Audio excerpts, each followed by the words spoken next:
Well, hello, everybody, and welcome to this free webinar sponsored by Ministry Pacific. I'm Roy Harriman, your host, and we appreciate you taking the time out of your pressing schedule to learn how to protect your congregation, and if you're with a nonprofit, to learn how to protect your team and your clients. Without further ado, I'm going to begin and introduce our topic, which is church security from the parking lot to the pulpit. And to do that, let me introduce our guest from Strategos International. Joining us is Tim Peterson, Director of Church Security Solutions. Now, our original guest from the same company was going to be Vaughn Baker, but he had a last-minute conflict. But I can assure you that we are in excellent hands with Tim Peterson. So, Tim, welcome, and thank you for being our expert commentator today. Thank you, Roy. It's an honor and blessing to join in today. Whether I was voluntold or not, I'm honored to be here. So That's right. That's right. Well, Tim, before we explore our topic, why don't you tell us what's involved with being Director of Church Security Solutions for Strategos? What does that mean to you? It means many things. First of all, seeking the Lord in everything, all things, vocationally, personally, family, marriage, spiritually. Listen to his leading and wisdom in whatever role. And this is a new role for me. I've been involved with Strategos for over 5 years, but only a couple of months in this particular role. So there's essentially I've ascended to some more responsibilities. But seeking God's favor in his guidance and direction is first and foremost in walking through the lens of Scripture as we endeavor to faithfully serve churches of all sizes and denominations across the country. Serving in the local church is paramount as well. My wife and I have been involved in our church for over 25 years. And when I say that we can understand the audience, we are you. And we've been slugging it out, serving and breathing and loving and crying in the midst of the context of ministry for over 25 years. Well, excellent. Thank you for the introduction. And one thing that we at Ministry Pacific appreciate about Strategos, and the reason that we partner with them, is because they are actively involved in the faith community. It's not like they're consultants who just parachute in. They understand and value the faith community, what churches do. They understand their limitations. They understand their mission. So it's not like not that this would be bad or that they are bad. They're not business people coming in trying to make you like a business. Tim, a few years ago, I've had the privilege of having conversations like this for a few years now. A big part of your job was having to make the case to churches that they need to take security seriously. Well, that doesn't seem to be an issue much longer. What would you say are the biggest challenges that you face today in engaging with churches as a security professional?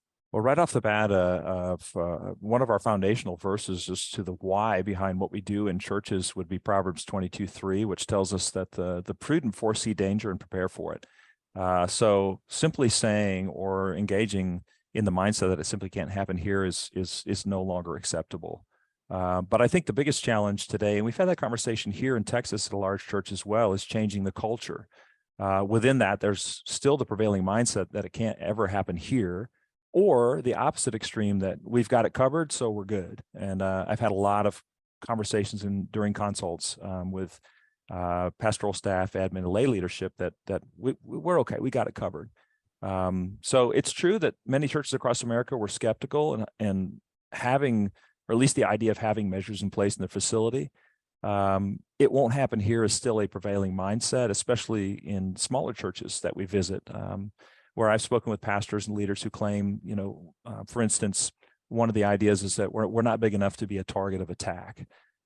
However, we like hard data, good empirical data, and statistics would prove otherwise. In fact, over 50% of violent church attacks happen in communities of less than 50,000 people. We've seen high levels of pre-planning on violent intruders for churches who understand, for instance, response time in rural areas could be 30 to 45 minutes. Robbery, mental illness, people who come in protesting, religious persecution, domestic violence spillover. It isn't reserved just for mega churches. Once leadership is committed to the idea of safety and security within their organization, the biggest next challenge would be commitments in time and resources and most likely organizational and personal schedules. There's just only so many hours and time in the day. Developing that mindset and seeing the importance in training your people on simple things like perimeter and access controls or keeping kids safe. That once we embrace the idea that we need it, the training is pretty easy, but the biggest challenge I see is commitment and the culture. This issue with church security, we understand it's important, but right now there are 8 other people and 8 other needs screaming at me, and they're broken right now. So it's easy just to defer and put it down the road. Is there something to be said for taking the ministry of church security out of the hands of the pastor, who is completely overwhelmed, and putting it in the hands of either a capable layperson or another member of the staff? Oh, I couldn't fully agree more. The pastor, we want to be able to preserve his time and his space to do what he went to seminary or the MDiv programs or whatever his vocational education would suggest that he's there to do, to shepherd and care for people, whether he's a teaching pastor or he's, whatever the case may be. We would love to take the whole concept of safety and security off of his plate. Now, we'll probably talk a little bit about a holistic approach in the churches as well. And if we have one individual, it's easy for the security department to kind of silo in and say, okay, we've got it covered now, and forget the training aspects of those that are having our frontline people that have direct contact with folks that are coming, especially those that need ministry. We have so many in our community that need an open door.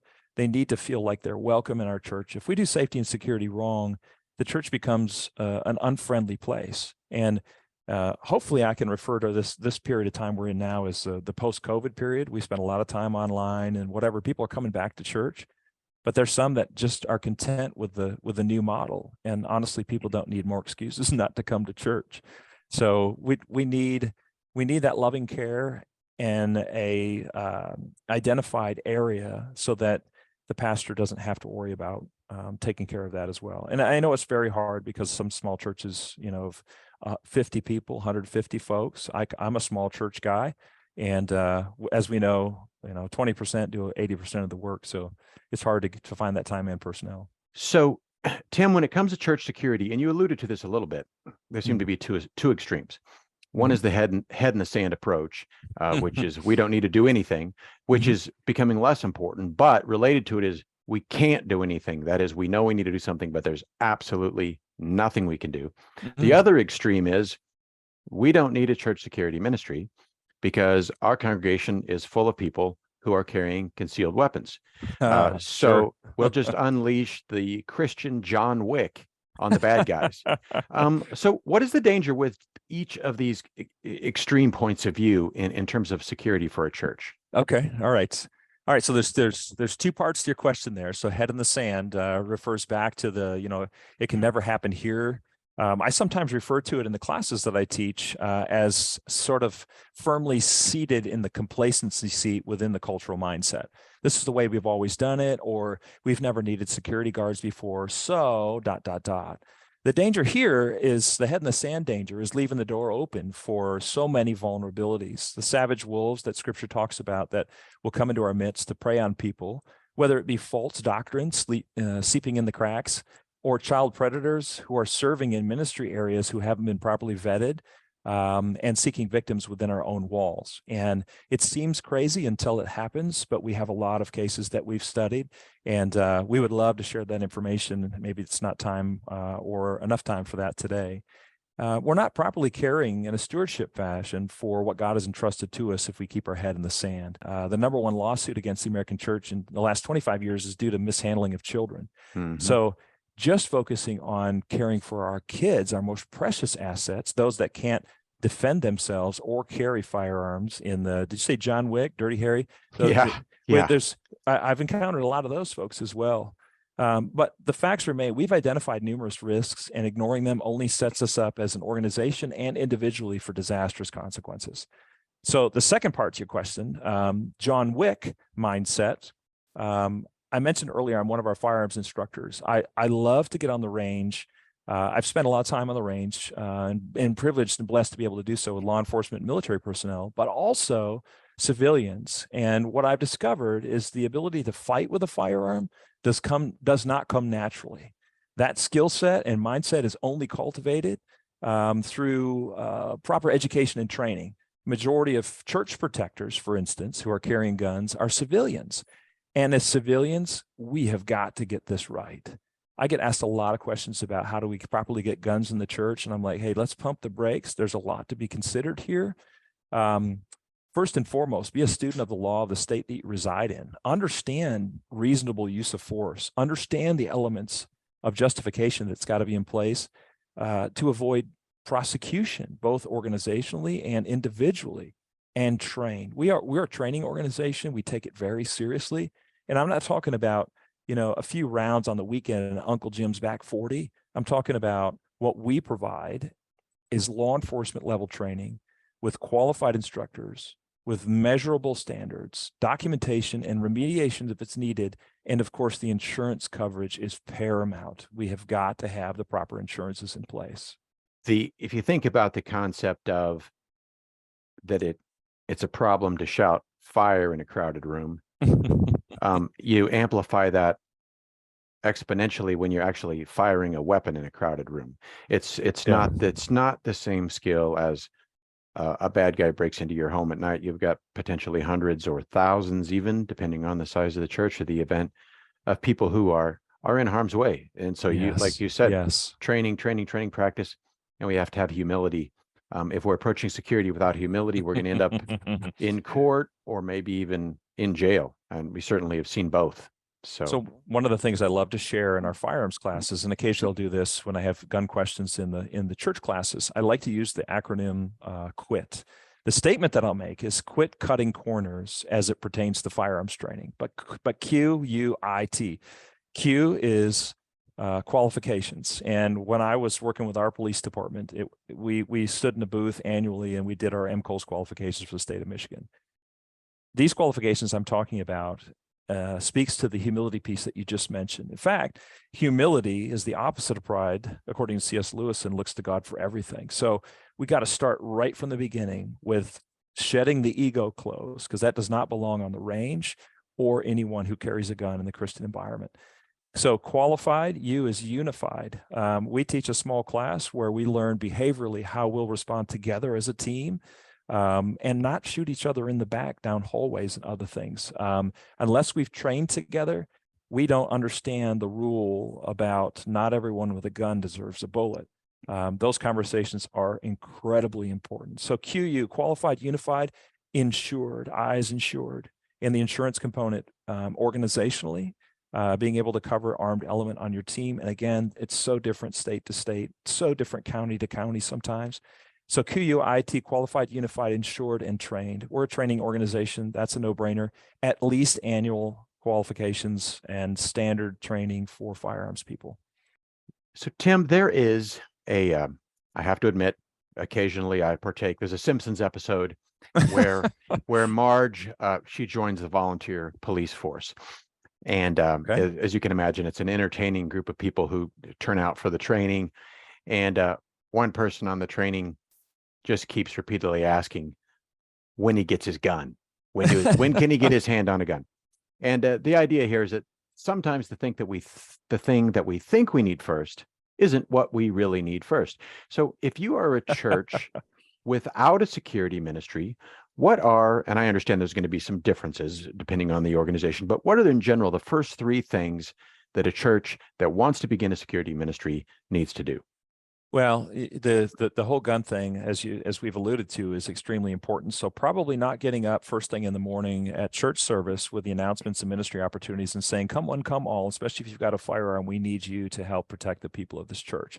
That's probably not the first or even part of the approach that we like to take. So again, because we're serving the Lord in any capacity, and life safety is just a ministry extension of what God's doing in the kingdom, I would suggest the first thing to do is pray. Ask the Lord for his leading in the matter. And then from that point, if I'm former law enforcement, there's so many different people that God has really kind of stirred their hearts and they feel a calling for this area of ministry. If you haven't done so, interview your leadership, understand your culture, get to know the hopes and dreams, concerns, perhaps, and even past incidences. Have we had known threats? A mini assessment, if you will, internally that you can do on your own. If you need a template of those questions, you can always engage with your insurance partners. They have a lot of those free resources for you. If you're looking for somebody as a pastor or an admin to lead a team, ask God to provide that for you. God, if you've received a calling, what I've discovered is that He almost always equips those that He calls or provides for it. So after that, educate and evaluate. Sometimes leveraging, as I mentioned, a third party like your insurance company or your local law enforcement agency. I love it when churches, it's almost mandatory for our training that you foster a relationship with your responding agencies, law enforcement, and you can invite them in and ask them, how would you see this happening, or what would you expect from us if we had a medical emergency or God forbid, an active shooter. And of course, third-party training organizations like us at Strategos can move the needle from apathy to actively pursuing solutions for some of the problems that we can identify. Certainly not sit back in fear. As we like to say in our organization, fear only comes from having a problem with no solution. And we consider these solution opportunities. You can hop online or read some of the recent headlines, past cases. There are huge lessons learned, even from recent shootings at the school in Memphis or the strip mall just north of where I sit today in Allen, Texas. There's a lot to be learned about those cases. Collect the data on child crimes and certainly protect your ministry areas where children are involved. And then we always recommend, after you've kind of uncovered some of that, where's the appetite for safety and security in the church?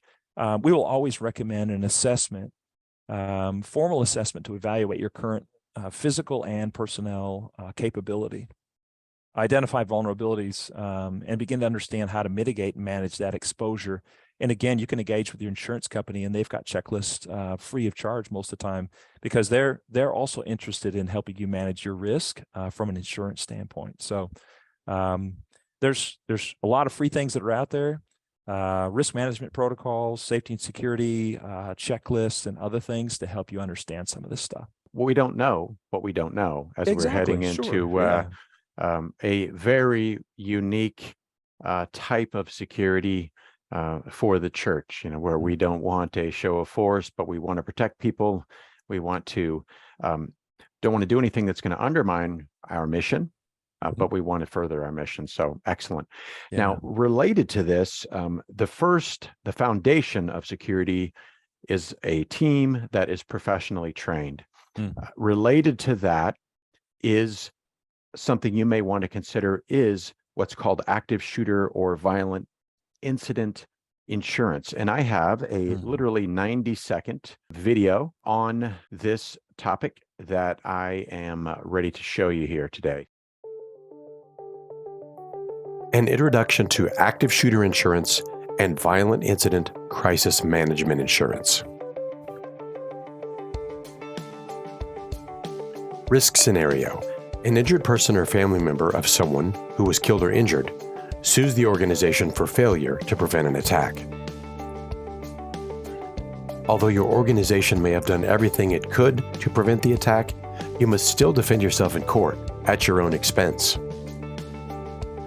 Legal defense coverage of active shooter policies funds an organization's legal defense against claims of negligence related to an active shooter attack.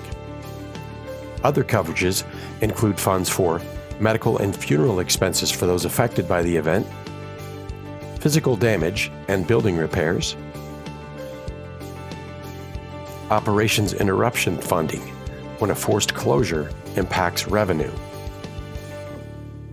media relations and public relations, crisis consulting, employee counseling, physical security upgrades, and expenses related to reconfiguring or restoring normal operations.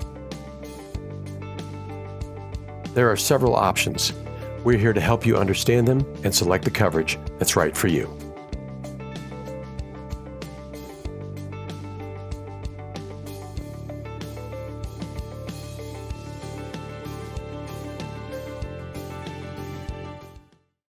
may want to consider active shooter insurance based on the criteria that was shared, the benefits. And again, with so many liability type policies, the benefit is a legal defense because you don't have to do anything wrong to get sued. And if you are sued, even if you win, you lose because you still have to pay. So in addition, there are several other things there. So we're happy to consult with you on that. And everyone has unique needs. There are several options. We're happy to do it. Tim, I think the media helps propagate the idea that church security is primarily about a few armed individuals. Now, no doubt they can be extremely valuable. However, this approach, it overlooks the role of many other people. Can you explain how church security is a team approach and how it involves people from really all walks of life and ministries of the church? Sure, absolutely. Well, first of all, having worked with our local police department and had the honor and blessing of being one of our firearms instructors with this organization, I might agree that the best response to an armed intruder is a trained and armed response. However, church security goes way beyond contingency planning for armed intruders only. At Strategos, we embrace a holistic approach that embodies a culture of awareness and capability. As you've noted in the title of this webinar, from the parking lot to the pulpit, from the outer perimeter by public roadways to the inner sanctum where ministry is happening inside of a very self-contained and interesting, challenging place that we call the sanctuary, where the pulpit exists, and from Band-Aids to bullets. So really, it's a holistic approach to recognize and respond as true first responders, which are those that are on site when an incident occurs. We need to have people trained, again, from our parking lots attendants to those that are just inside the door in our first impressions team or ushers, greeters, through access controls, perimeter security procedures, de-escalation techniques. The probability of an active shooter is far less than the possibility of a medical emergency, for instance. So the holistic approach would suggest that we need to have medical response in place and those trained in that capacity as well. It's all part of the safety and security ministry's extension. And I think it's everyone's responsibility. If you're a stakeholder, an overseer, or children's ministry worker, I think developing the mindset of overall awareness is extremely important, and it's everybody's responsibility. As I mentioned, that includes ushers and greeters, parking lot personnel, and other volunteers throughout the organization. Administrative folks need to be on board with that, and of course, life safety teams all need to be trained to what we say to recognize and be able to respond, regardless of where the incident may occur on our campus. Very well said. Yes, I mean, you can liken it to a picnic with a lake, and you have a family reunion going on, and you have that 3-year-old who doesn't know that he can't swim. And the more people who are keeping an eye on the 3-year-old, the less chance he'll end up underwater, right? And takes a village, the people looking and owning and paying attention to what's going on around them. And let's go back, Tim, to, you just mentioned our title, from church security from the parking lot to the pulpit. What could happen in the parking lot? Oh, any number of things. In fact, statistics will point to the vast majority of violent incidents that happen at churches begin in the parking lot, 60 to 70%. It makes sense because you have to arrive before you can actually enter the building and perpetrate your crimes or nefarious activities or whatever it is. If we have those that are in the parking lot that can see something simply by being out there and being aware of various activities, the parking lot is our first line of defense and first eyes that are on the scene, and then the ability to communicate via radio or other methods. We're big on our radio communication, whether it's a single frequency or multiple channels like we have at this enormous church here in Texas. The ability to see and say is extremely important, and it begins in the parking lot. Yeah, in the parking lot, people are also extremely important to provide ministry opportunities for welcoming newcomers, assisting those that need extra help. We have 2 single moms at our church who arrive late. I'm so thankful that they're there at church, but a little bit of help in the parking lot with helping to gather all of the entourage that's in that minivan or whatever is extreme ministry activity to be able to do that. She needs ministry. And sometimes I'll joke when Lionel Richie sang that song, Easy Like Sunday Morning, it's obvious he wasn't getting a bunch of kids that get up in the morning, come to church, because a lot of times as parents, Sunday morning ain't easy. And it's just going to be easier for us to stay in our jammies and watch the live stream. But we want people there fellowshipping together in person. Excellent thoughts. Right. It takes everybody, and put the parking lot's where it begins. So that parking lot greeter, they may not realize it right now, but their volunteer job description has been expanded from waving and looking for broken down vehicles to making sure everybody seems okay. So, and I think that they're up to the challenge. So I mentioned small churches in rural areas. I was just in a rural, very remote area in Oklahoma this last year in the dead of winter. It was about 15 degrees below zero. And as I arrived at the church to do an evaluation and training that day, on the Sunday for an evaluation, I was so impressed with 6 individuals. It was ice cold, 15 degrees below zero. Now I'm from Michigan, so we understand the northern tier of the country. It's a little chilly there, but 6, I mean, come on. So I asked the director of security, I said, what's the deal? And he said, well, they were waving signs that said, hey, we're so glad that you're here. Welcome visitors. But they were also stopping cars individually in order for them to just pause for a moment, hand out a flyer for today's potluck or youth event or whatever else. But he said it's strategic, and we like to look into each vehicle. If we don't know you, we'd like to get to know you, first of all, visually as to what the contents of your vehicle is.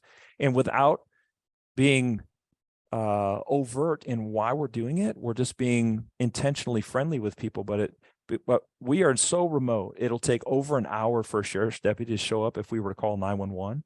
And so we have to be proactive about being true first responders on our campus. And that's one of the things that they had set in protocol-wise.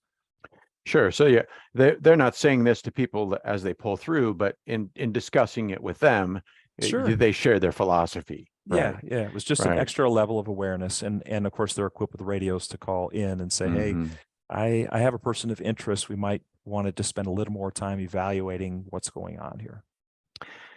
Excellent. Just awareness. And that's related to our next question. And again, I don't mean to, oh, by the way, Arthur, thank you. Arthur is on fire here. He says, we believe awareness in the parking lot with a visible presence, for example, hospitality and safety staff, wearing a vest, can be a deterrent to someone who has an inappropriate intent, and they'll just move on to a place that doesn't seem like it's awake. So thank you for sharing that, Arthur. Yeah, I totally agree, Arthur. We sometimes refer to this in our trainings as touches, multiple touches, and I'm talking about physical touch, but at least encountering a human being.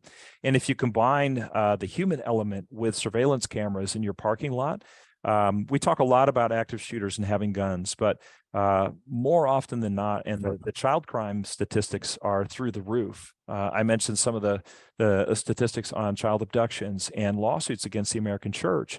What we have discovered is that if there are individuals in layers as you enter, it is for sure a deterrent for people who are what I would consider, see, active shooters, they like to live in a state of notoriety. They want to be known for their actions. But the quiet predators and criminals want to live in a state of anonymity. And if they're seen by an individual and they're greeted and they're identified either with a vest, as you mentioned, Arthur, or lanyards, what I refer to as agents of the church, and they see camera surveillance, they might just say, you know what, this target is not soft enough for me to victimize somebody. I'm going to go somewhere else, and that's a win. Excellent point. Thank you for the comments and questions. Please continue. We appreciate them. So, Tim, I don't want to focus on this, but there is an inordinate focus on weapons. Okay. And because of that, a very important component of church security often gets missed. And this is the defensive tactic of what you could call awareness. Mm-hmm. You could call it an alert mindset. We've alluded to this, but can you explain maybe in a little more detail about what this is and why it's so important to church security?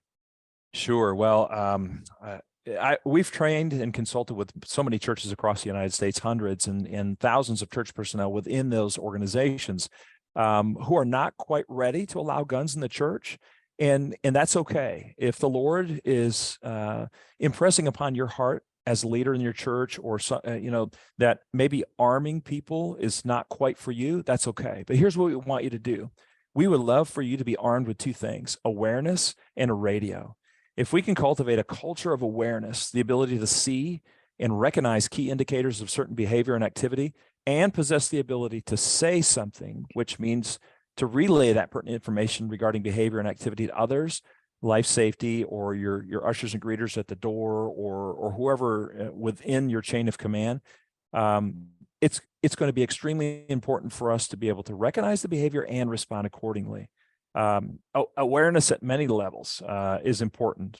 For example, if we're too wrapped up in our own little world, we might miss an opportunity to minister to someone and share the gospel to someone who this might be the first time that they've set foot in a church, and they need Jesus.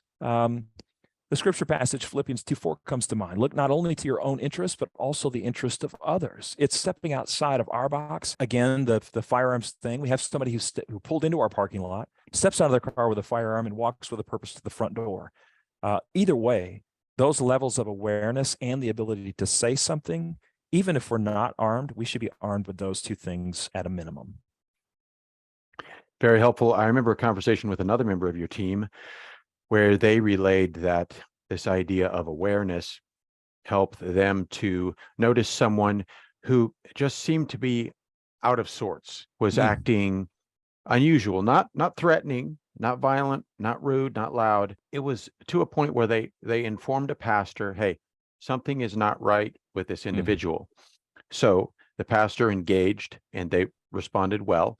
And that person was actually bent on self-harm and was planning after church to end his life. And so the fact that the security team was paying attention to people and what was going on actually prevented a crisis. So you hit it right on the head. Yeah, I mean, we should be aware of our surroundings anyway and be purveyors of the gospel in our vocation and in our lifestyle. If people don't see Jesus every day in our behavior, and really people are looking for behavior over accomplishment every day.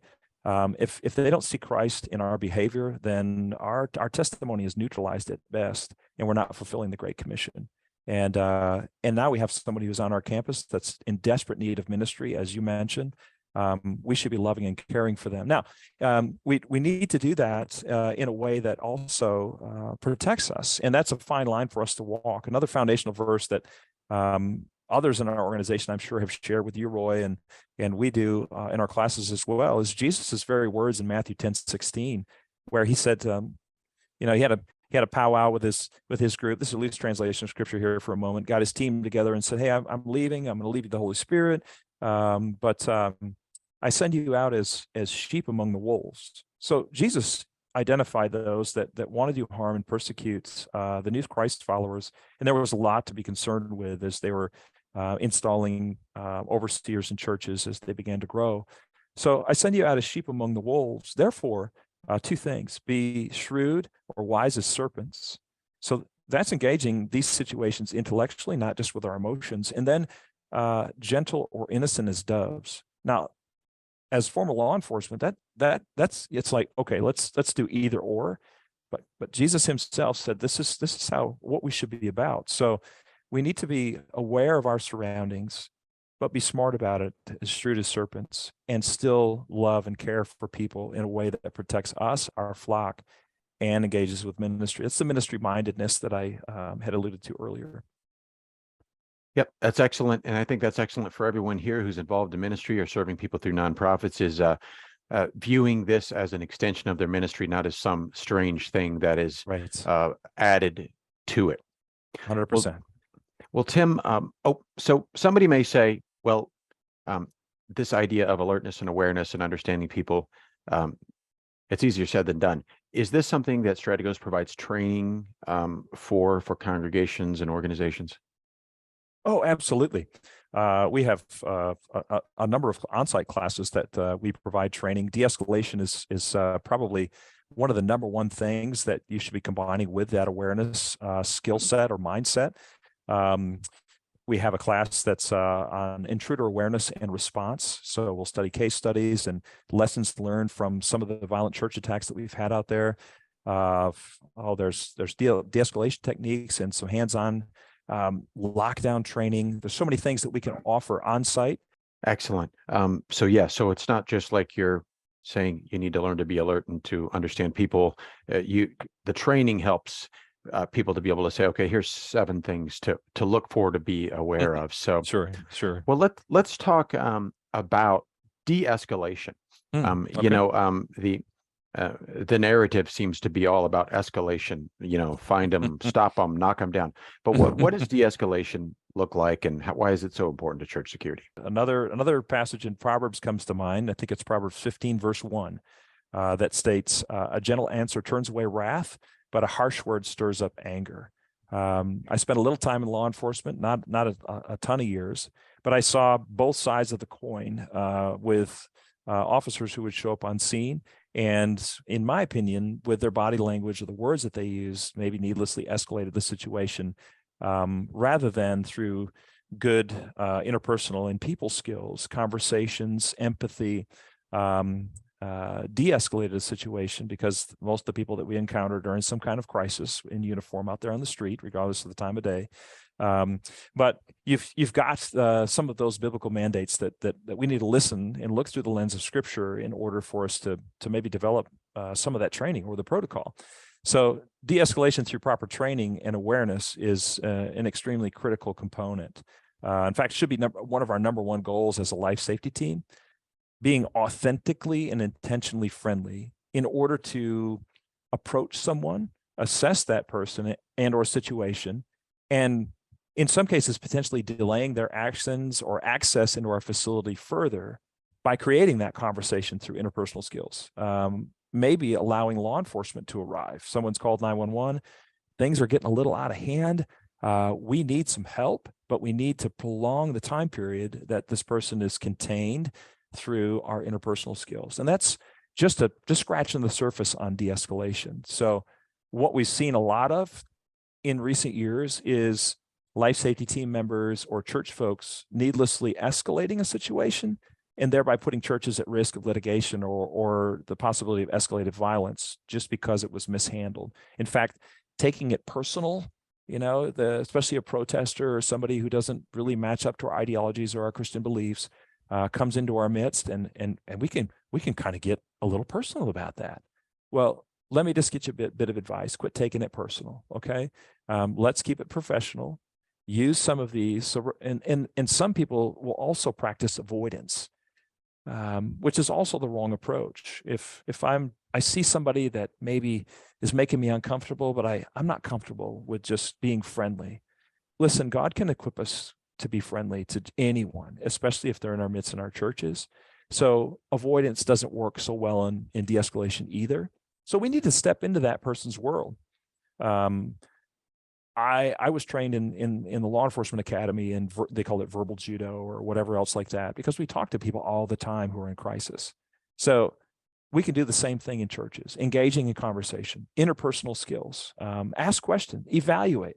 And at the same time, it gives us the ability to evaluate a person in their clothing and their countenance, and ask questions that require more than a yes and no response. I do that all the time with my kids when they were growing up. How was school? Good. Okay, well, that's not acceptable. Sit down. Let's talk about it. Okay. So, but it can go a long way in diffusing a situation.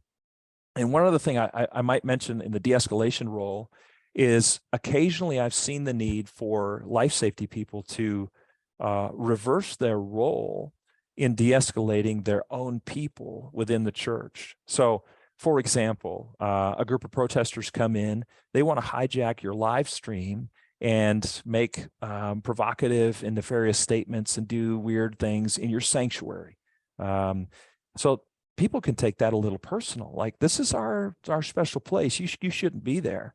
And I remember talking to one individual who said, we have a guy that we were really glad wasn't there Sunday because he would go total caveman, grab them by the hair and throw them out the door.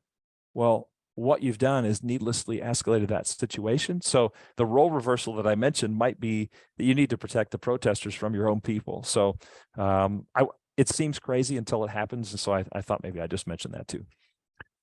No, that's excellent. De-escalation, it applies to everyone. And I've seen exactly what you're talking about, where someone was, I don't want to say heckling, but objecting loudly Sure. during a worship service. And Sure. someone, basically said, yeah, I'm going to slap you around if you don't sit down. And it wasn't security. So yeah, I feel like we need to defend the pastor or defend the church. But that's why your team's in place. Well, Roy, you alluded to the fact that we are a very litigious society. You can sue just about anybody for anything, and that's extremely important to know. But we're also a cell phone society, and people are going to be running cameras. The people that come in that protest or heckle or that kind of stuff, they want to record your reaction.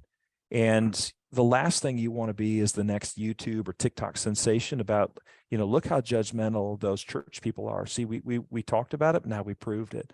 And the other thing is, because we're such a litigious society, most likely you're going to open the door for litigation against the church. And I've polled the audiences before and asked, is anybody who's faithfully given for 20, 30 years in tithes and offerings, did you ever intend a dime of that money to go to these people's cause?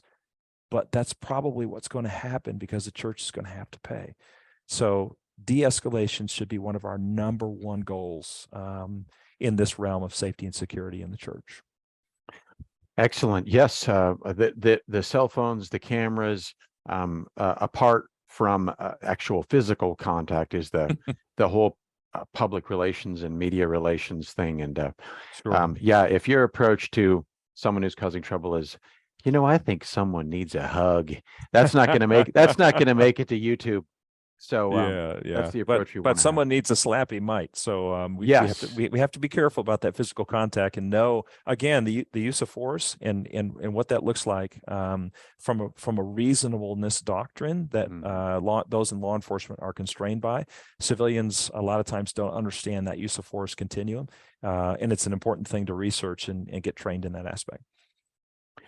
Well, excellent. As we are winding down here, Tim, important question here from Arthur. He says, when is Strategos going to resume their 1 or 2 day church security seminars on the West Coast? Are those still ongoing? Does it just depend on the need, or tell us about that? They are, and I've trained from California to Massachusetts and Beulah, North Dakota to Coleman, Alabama, and everything in between.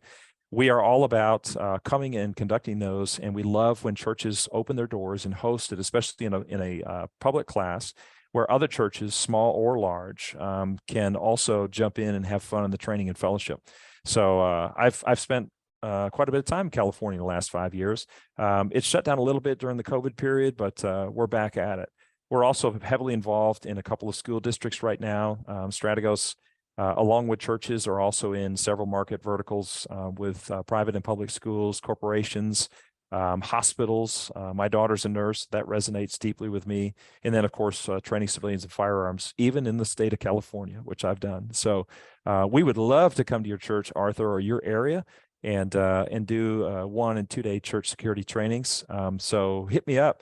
I can send you information on hosting, what some of that looks like. We'll provide an online registration site, promotional brochures for you and your church to network, and yes, the answer is yes. We are all about that.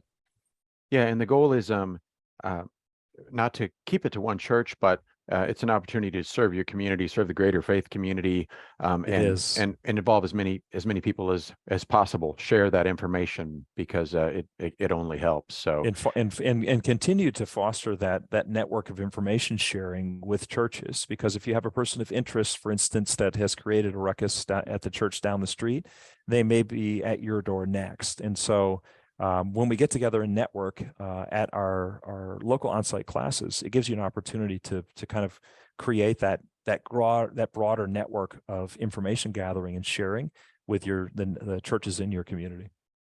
And another excellent question for this one from Callie. We talked about this to some degree when we talked about de-escalation, but we didn't fully cover it. What protections can we offer our congregations that do not involve a handgun or a firearm? Again, we consult with numerous churches that are not ready or have a no firearms policy in their campus, based on denominational lines or others. So as I mentioned before, what we love to have you armed with is awareness and a radio, the various layers of security awareness, beginning from the parking lot all the way into the inner sanctuary in the pulpit, as this webinar has been named, and then de-escalation training and lockdown training, and being able to have certain perimeter controls. It begins with the perimeter. If we can deny access or prevent access from an intruder into the front doors, that is a win for us. And there's a number of ways that we can harden that target. Churches are considered soft targets because they're full of people who are sheep, and they're not expecting people to fight back. So we have what we call our 3-out response model. 3 outs are get out, lock out, and take out, not necessarily in that particular order. We train on that. The takeout model also has had great benefits in stopping intruders in their tracks because they're not expecting people to fight back. We will engage in this type of training. On-site is a beautiful thing because in the break periods, we have Q&A. I can answer questions, or any of our instructors can answer questions specific to the audience at hand, and those end up being very meaningful conversations too. We'll train lockdown in children's ministry area and in the areas of your church where you have the highest concern, and come right to your location and engage in that type of training. That's right. Please take Tim up on this offer to engage with Strategos. There are, if you can think of it, they can do it in terms of education or consulting. Well, thank you for saying so. Absolutely. Angie just asked this question, and it is a good one, not only for churches, but people are struggling with this concept everywhere, balancing compassion and security. She says, we struggle a lot with homeless people coming to our church campus, and we never know if they're in the right state of mind. So we're constantly alert. It's a difficult question, wanting to be compassionate, but also a lot of violence can happen when you have homelessness and combined with mental illness. Any thoughts? Sure. The crisis of mental illness across the country is very prevalent, and we get asked these questions, and I've experienced this at our own church as well, as far as the homeless population and those that just need a place to get warm and rest. Maybe they need a meal. There's so many ways that we can minister to them. I hearken back to the Matthew 10:16 passage that says we need to be shrewd or wise as serpents. So let's do it within containment protocols, various envelopes of security that allows us to minister to those people in our community as well. And in our de-escalation classes, we'll also point out that there are individuals who are out there who could be under the influence of controlled substances or alcohol or mental illness, special needs people who are blind, deaf, on the autism spectrum. Those are all things that we have conversations about because they don't respond to normal verbal commands or normal conversations or whatever. So how do we deal with that? It depends on your culture. It depends on the geographical location. And then what access controls are in place. For instance, I was in Florida, retiree church. They don't have any young families or children's ministries, but they have a lot of transient population that goes through their parking lots and enter the sanctuary doors or come in during regular hours of operation throughout the week. They implemented a key fob system for all of their people to be able to lock the doors and or open an individual door for those that forgot their key. And they were very proud of that system. It was app-based. So there are a lot of expensive things that we can do, and there's just a lot of things that we can move the needle from apathy to awareness that are more cost effective. But it's training, it's conversation. We can study a few case studies, get an understanding of how those folks are also being ministered to or cared for within the community, and partner with maybe some of the houses or shelters or others that if they're asking for money or if they're asking for food, listen, we don't have any of that stuff on site, but we would be happy to help you get to the place that provides that for you.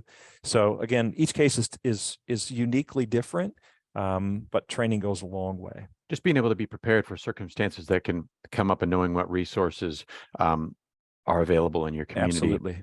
Just doing that ahead of time as opposed to in the moment. Ministrypacific.com/security. If you are not in a situation where you can consult with an outside agency like Strategos, though it's wonderful if you can. We have an ebook, videos, and other interviews we've done with members of the Strategos team to help you get started, to help you begin planning. So it's not an all or nothing type of situation. So I want to thank Tim for joining us, and I want to give him the last word here on how churches can engage with Strategos. And if you want to mention the National Christian Protectors Conference coming up, feel free. Yeah, absolutely. So we have an annual conference each year. It's based in Kansas City. It's coming up in October 4 and 5, and it is called the National Christian Protectors Conference. If you're interested in digesting hors d'oeuvre portions of each of the classes that we offer, and there's 18 or 20 that we offer on-site classes for churches, individuals, come join us. We've got some incentives and discounts for the local hotels there in Kansas City. It's right close to the airport. Some great keynote speakers. I can send you a dynamic brochure. I see my email is in the contact list there. The 888 number is actually our home office. So if you call there, they're going to forward you to me via email. So hit me up. I can give you information on that. And then any information you'd like on on-site classes, the cost, the minimums, what it means to host a class. You can go to strategosintl.com as well, and or just connect with Tim. So, hey, we want to thank everybody for joining us today. We know you're busy and you're taking time out to protect your people. So we appreciate it. And please connect with Tim at Strategos and connect with us at Ministry Pacific if we can help consult with you regarding liability and coverage and other ways to prevent risk. So thank you, everyone. And we are here to serve. Have a wonderful day. Thank you, everyone. Thank you. Okay. Thank you, Roy.